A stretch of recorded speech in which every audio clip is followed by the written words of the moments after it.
अब तो चौधरी जी बोलेंगे कि पेपर लीक हुआ कि नहीं हुआ आज तक। खैर वो अलग बात है।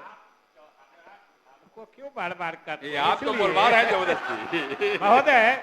महोदय हम ही को कह रहे थे कि मुख्यमंत्री जी को सही सलाह दीजिए, इनको लोग हाईजैक कर रहे हैं।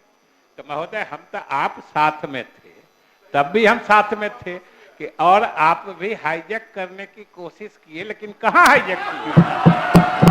हम तो उसके गवाह, हम तो महोदय हम तो इसके गवाह हैं कि हमारे मुख्यमंत्री जी को कोई हाईजैक नहीं कर सकता है, ये हम लोगों ने देखा है। नहीं जारी रखिए। आप तो कुछ हो बोल दीजिएगा, मुंह है तो कुछ भी आदमी बोल सकता है, लेकिन मुख्यमंत्री जी तो यही बोल करके आए थे कि हमारे दल को तोड़ रहा है। सोचिए, ऑपरेशन लोटस चल रहा है। खैर इस पे हमको कुछ कहना नहीं है। अध्यक्ष महोदय, विषय पे आते हैं। ज्यादा हम ये कह रहे थे अध्यक्ष महोदय कि सरकार के पास कोई विजन नहीं है और ना ही कोई रोड मैप है, और ये सरकार नकलची सरकार है। हम लोगों ने रोजगार की बात की तो अब रोजगार की बात हो रही है।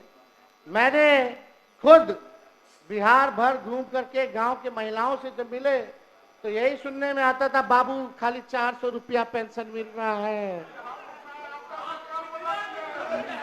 अध्यक्ष महोदय ऐसे डिस्टर्ब बात थोड़ा ऑर्डर में आप लाइएगा, संरक्षण दीजिए महोदय। तो आप लोग शांत रहिए, शांत रहिए। ये नकलची सरकार। अध्यक्ष महोदय, हमने कहा कि 1500 रुपया अगर हमारी सरकार बनेगी तो हम वृद्धा पेंशन, विधवा पेंशन, दिव्यांगों का पेंशन बढ़ाएंगे। अब सरकार आज समाज कल्याण। अध्यक्ष महोदय ऐसे क्या चल रहा है, ये क्या हो रहा है? अध्यक्ष महोदय एक मिनट बोलेंगे।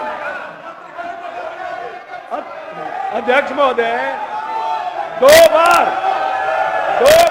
ये उप मुख्यमंत्री रहे, एक भी योजना अपने विभाग में अगर इन्होंने शुरू किया हो, एक भी योजना, और 2.5 साल उप मुख्यमंत्री में जो बोल रहे हैं कि नीतीश जी का नकल कर रहे हैं, 2.5 साल में एक योजना अपने विभाग में दिया हो तो पता है। शांत रहिए, शांत रहिए, शांत रहिए, बोलने दीजिए, शांत रहिए। चलिए तेजस्वी आगे आगे रहता है, इनकी सरकार पीछे पीछे रहती है।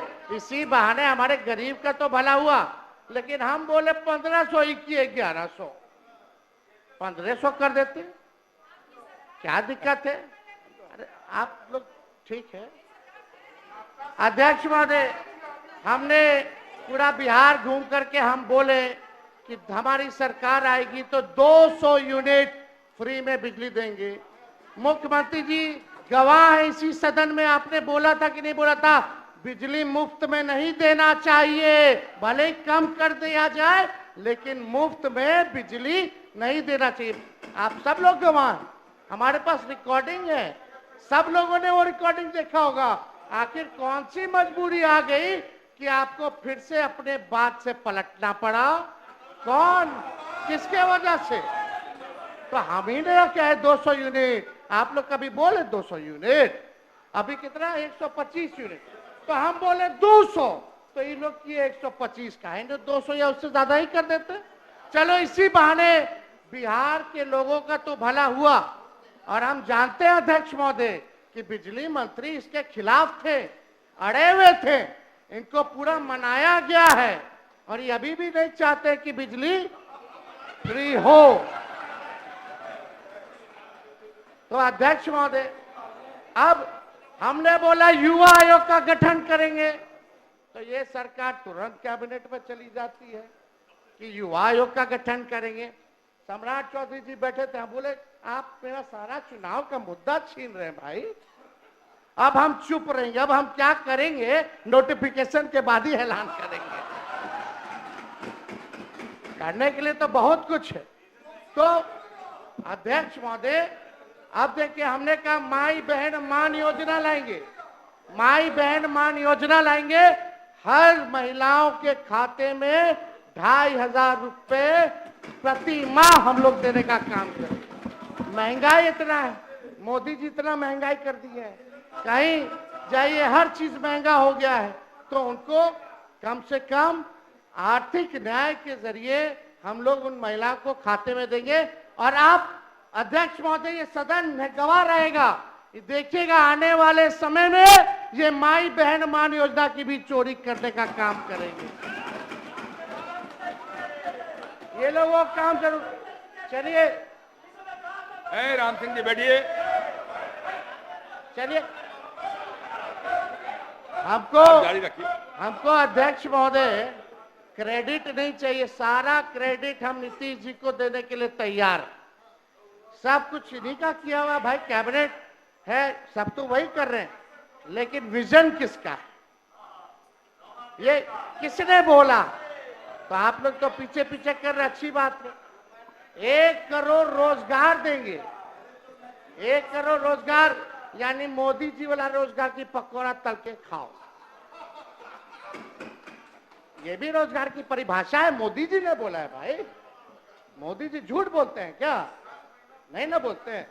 आप कितना लोग को आप लोग पकौड़ा तलवाइएगा या क्या करवाइएगा, भूजा बिछवाइएगा, तो वो तो भगवान जाने, लेकिन कम से कम इतना तो स्वीकार आप लोगों को करना चाहिए। आप लोग बुजुर्ग हैं भाई, हमसे हम इतने छोटे हैं उम्र में, कम से कम शाबाशी तो आपको देना चाहिए कि हाँ भाई तेरा विचार अच्छा है।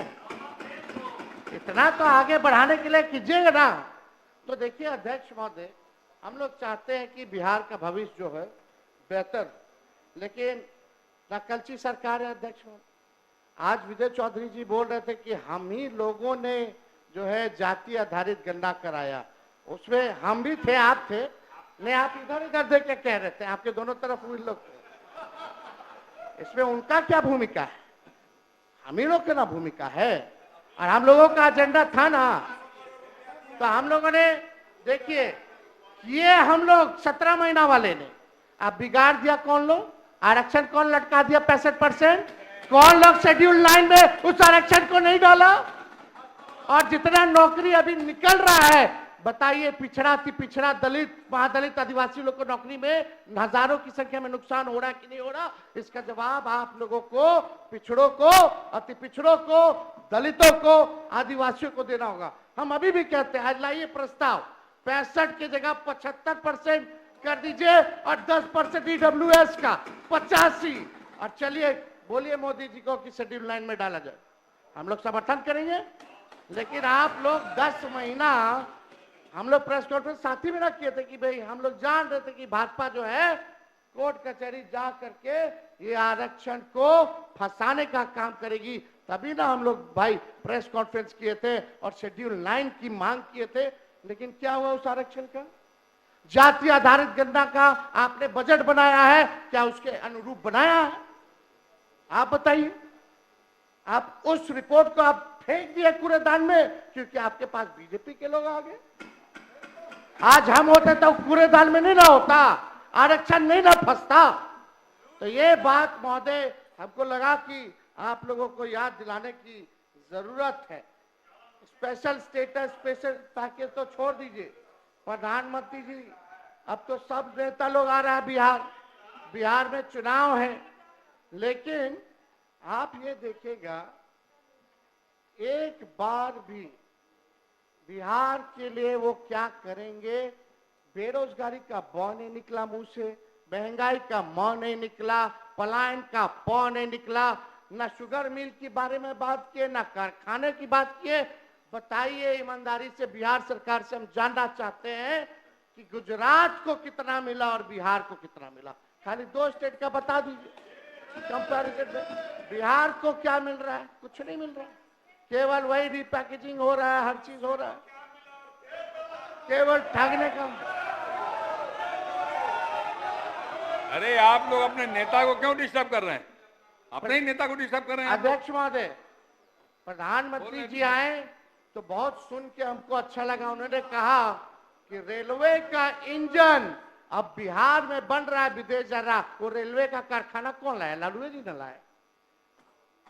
आज देश भर में अगर रेलवे का पहिया बन रहा है, रेलवे दौड़ रही है, तो पहिया का कारखाना कौन लाया? लालू जी ना लाए, और कौन लाया? मधेपुरा में हो, मढ़ौरा में हो, ये कौन लाया? या पहिया कारखाना हो, इंजन का हो, ये तो लालू जी का देन है। तो प्रधानमंत्री जी के मुंह से लालू जी का तारीफ क्यों नहीं निकला? वो तो प्रधानमंत्री जी की देन नहीं है जो इंजन बन करके विदेश जा रहा है, तो वो तो लालू जी की देन है। तो इस पे जो है उनको बताना चाहिए था महोदय। तो कुछ नहीं। और आज अच्छा है कि आज हम लोगों का अंतिम भाषण है इस सत्र का, इस सदन में।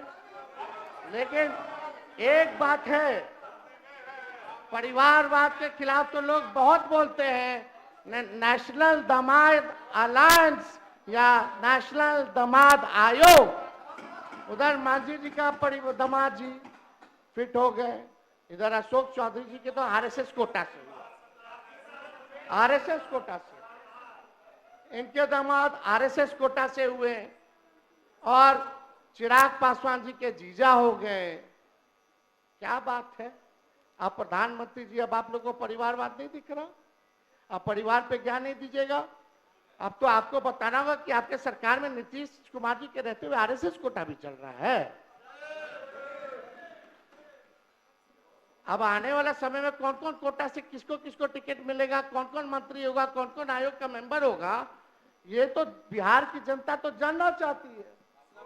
तो बताना चाहिए कि आखिर क्या सच्चाई है। ये नेशनल दामाद आयोग बोला जाए कि नहीं बोला जाए, या नेशनल दामाद अलायंस ही बोल लीजिए, क्योंकि सब दामाद लोग तो एक ही साथ आ गए हैं, तो सब नेशनल दामाद लोगों का अलायंस हो गया है। यही एनडीए की परिभाषा है महोदय। तो ये सरकार